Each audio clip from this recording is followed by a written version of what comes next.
All right. So, brakes on a train, brakes on a plane. Brakes to make you go insane. Brakes in love and brakes in war. We got the brakes to get you on the floor. So just clap your hands, everybody, if you got what it takes. I'm Kurtis Blow, and I want you to know that these are the brakes.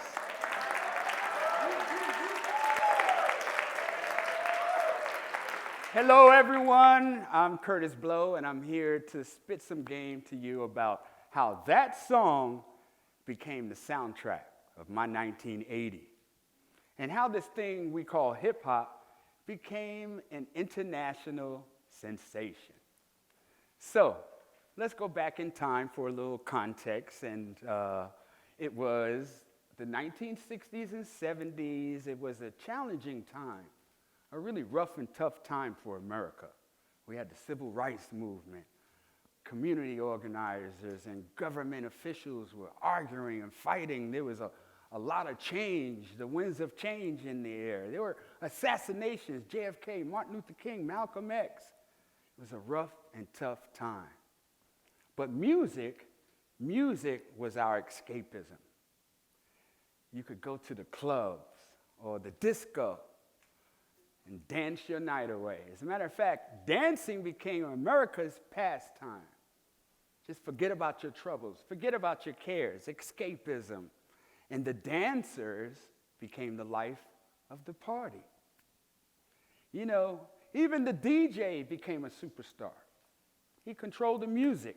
He controlled the tempo of the music, the lights, the ambiance of the club. The DJ was the man. You know, but he had to play certain songs, dance music, of course, but even within the dance music, he had to play certain parts of a song to cater to the dancers. Now, during this time, my favorite artist was James Brown. I was a James Brown clone, a fanatic. He was incredible, awesome with the dance moves, and man, his music was sensational. He created a revolution, a music revolution. He had a drummer named Clyde Stubblefield that played some of the most funkiest drums that you ever would want to hear. And it was syncopated. He had this anticipation on the snare and the hi-hat. And it was so funky, we called it boom bap. And it went like boom, bap, boom, bap, boom, bap, boom, bap, boom, bap, boom, bap. And when we heard that as dancers, we lost our mind. You know, we were listening to the Motown sound, the Supremes and the Temptations and the Four Tops and the Beatles and Elvis Presley, but here comes James Brown. And the most important thing, the most incredible thing was that he had 15 seconds of glory in each one of his songs. 15 seconds of freedom. 15 seconds of anarchy where the dancer could just go off and do their thing and just go off. And that is what we call the drum solo. James Brown was famous for giving his musicians solos. So when Clyde Stubblefield got his opportunity to do the solo, we lost our mind. And that was it. That was the boom bap. The break. The break became the canvas that allowed us to paint. So you couldn't imagine the 1970s during this time. Everybody wanted to be James Brown and dance like James Brown with the funky moves and go down to the floor and just take it to the next level, you know, with acrobatics and footwork and all of these great moves, man. It was all about being like James Brown. And he actually inspired the DJs during that time. Yeah. He was the man that inspired the DJs that came like Kool Herc and Africa Bambaataa, Grandmaster Flash. But that break was our canvas to paint. So you couldn't believe it was just like Saturday Night Fever, the movie. Remember John Travolta? Well, just picture this. 12 o'clock at night, you're at the club, everybody's dancing, having a good time, and here comes one dancer. He's doing incredible dance moves like James Brown. So all the people stop dancing, they move back and create a circle around him. And so he's in the circle doing his thing. Pretty soon, somebody else comes in the circle to compete, and they have a battle. So the winner of this competition is the most popular dancer. He's the hero. He gets the girl, right? So this sort of thing happened up in the Bronx, in the South Bronx, and of course, Harlem, places like that, and the people inside the circle. This circle is still around today. It's called a Cypher. You see MCs inside the Cypher, DJs battling, doing their thing. The people inside the circle were called B-boys and B-girls because they danced to the breaks. And they were Bronx boys or beat boys or break boys. And it was an incredible time just to see them do their thing.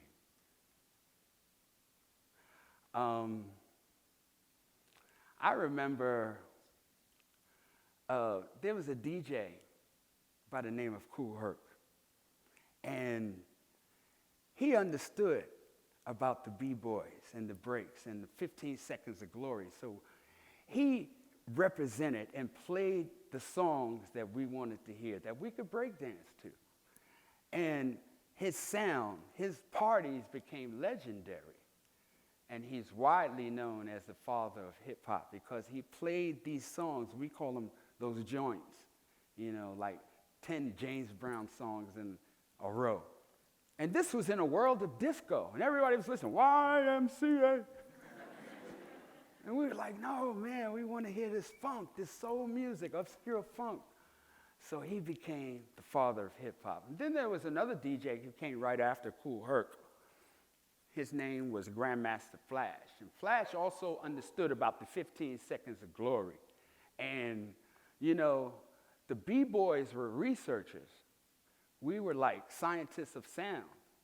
And we would go to your mom's house or your uncle's house or your dad's house and just sit up all day listening to the record collection trying to find that one song that had an incredible break so we can do our moves too.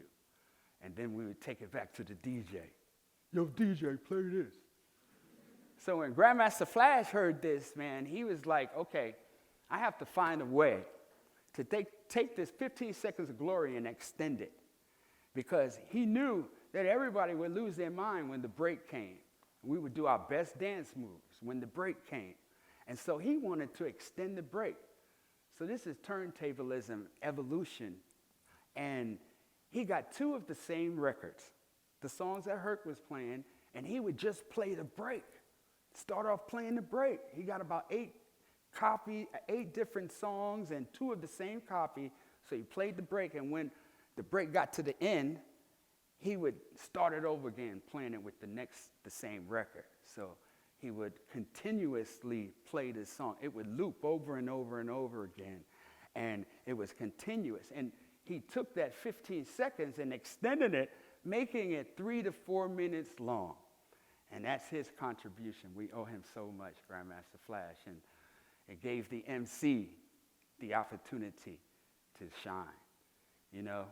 That was what it was. And when I say MC, I mean master of ceremonies or rapper. When I say rap today, it's the focal point of hip-hop. It's the pillar of hip-hop. They're the guys making all the money. You see Jay-Z out there doing his thing, right? But back in the days, the MCs were a dime a dozen. We were just sidekicks to the DJ. As a matter of fact, what we did was we carried the equipment from the house, take it to the club, set it up at the club, and at the end of the night, break it down and then carry it back to the house. And the DJ would let us in free so we could talk to the girls. And pretty soon, if you were good enough, he'd let you make announcements. Like, yo, Joey, your mom's outside, it's 12 o'clock. Or, yo, Sam, your car is getting towed. So Flash gave us the opportunity to do more than just make announcements. We became frontmen, and we started telling stories in rhyme. to the rhythm of the beat and using crowd response, interacting with the crowd, like, say ho! Ho! You know, that was our thing. We started becoming the stars. Instead of the sidekick standing on the side of the turntables, on the side of the DJ, we went out front, center stage. And that was sort of like, because of Grandmaster Flash extending the break, turning that 15 seconds into 3 minutes, he enabled us to shine. And we are deeply indebted to Grandmaster Flash. And now, hip-hop has developed beautifully. Beautifully in an organic way. Hip-hop exploded in 1979. We built a canvas. We built this vocabulary on top of the boom bap and on top of the funk, on top of the soul music, the rappers, the scratchers, the MCs, the B-boys, the breakers, the graffiti artists. All of this was because of the exploration of the break, the love of the drum. Hip-hop was the innate love of the drum. And so by 1979, hip-hop exploded onto the scene. Rapper's Delight by the Sugar Hill Gang. Well, actually, first, before Rapper's Delight, in 1979, it was an artist by the name of King Tim III. He made a song called Personality Drop, along with the Fatback Band, and that came out in January, February of 1979. But in the summer of 1979, here comes Rapper's Delight. Every car, every bus, every train, every cab, every boombox, every barbershop, every radio station, everyone was playing this song 24/7, 365. And it was a huge hit. We still don't know how many records it sold. Some say 17, 18 million. But we all are deeply indebted to the Sugar Hill Gang. Please give them a round of applause.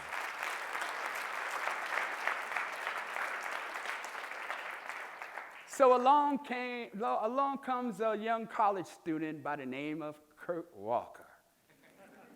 Yes, I was studying in college right here in CUNY. Yes, I was studying communications and speech broadcasting with a minor in film, and it was my idea to gain an advantage over everyone else who was in hip-hop because there was so much competition during that time. So what I did was I made the analogy that communications is the most relative field to hip-hop, and rap is more like a speech, you know? So I came up with this rap theory and put them all in boxes with philosophy and everything. But at the same time, besides studying, we also partied on the weekends. And my crew, we used to party. We used to give a lot of great parties. The Forcing College Disco, we were called. And man, wow, just going around remembering those days was some good old days. But by 1979, my crew and I, we built up a big buzz in Harlem, in the Bronx, and also Queens. And we got the opportunity to make a song and make a record. But it's only because of that you know, that will and that want and fortitude to actually study, practical study, and take the culture into the classroom, and the classroom into the culture. And so we got the opportunity to make my first song in 1979, Christmas Rap, and it was an annual Christmas classic. My shout out to all the radio out there for making it an annual hit, like Nat King Cole playing it on the radio every year. But I still have my love for James Brown. We had James Brown guitars in Christmas rapping. And my style of music, my sound, was a cross between James Brown and the #1 group during that time was a group called Chic. So I developed this sound that was sort of like what I call progressive disco funk. And my love for James Brown always was there. You know, I always wanted to to take it back to my roots, to those days of the drum solos and the breaks. So in 1980, we recorded a song called The Breaks. And that was my ode to the B-boys. I wanted to make a song with a lot of breaks in it so the B-boys could do their thing. And it became a huge success. I mean, it was the very first certified gold rap song for the history of hip-hop.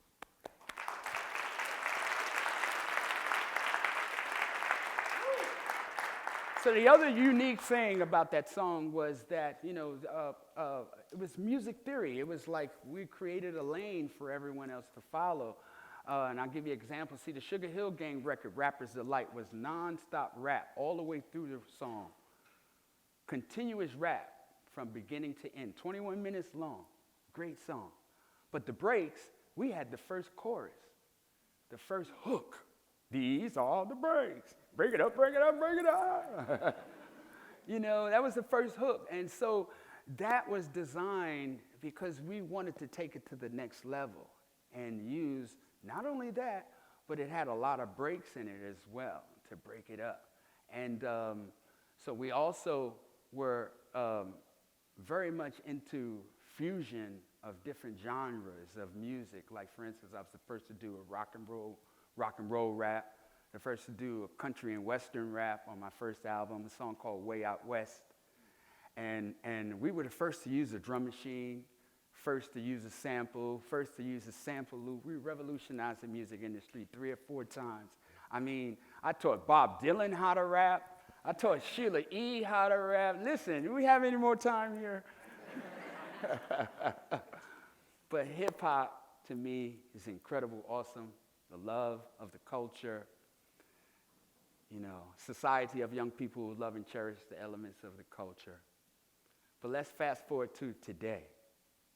Hip-hop is incredible. You travel outside of the country, everybody's into hip-hop. We live in a hip-hop generation. Hip-hop is the #1 music in the whole world. And it's all because of the break. All because of the love of that break. I want to shout out Kendrick Lamar. He's doing his thing today. Also Chance the Rapper. He's got some great messages in his music.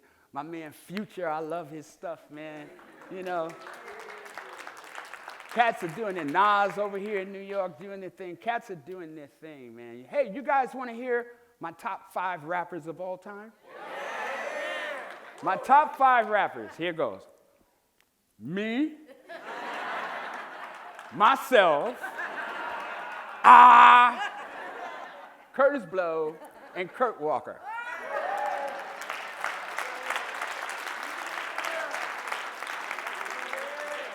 Self-esteem. No, but really, folks, hip-hop is incredible now. I mean, it's the #1 genre of music in the world. I mean, just last year, 2017, 25% of all music streamed was hip-hop. That's an incredible feat. Yes, we have come of age, and hip-hop is now taking over. So we live in a hip-hop generation. I want to say to all my young people out there, college students, educators, the creative people, songwriters, B-boys, B-girls, MCs, the influencers, the designers, all of you. This is a hip-hop generation. So find your breaks in your field and then add your signature to it. Keep the culture alive. Keep the spirit of the culture alive with practical study and research. And I promise you, if you dare to be different, I promise you, hip-hop will thank you. I love you all. Thank you. Peace.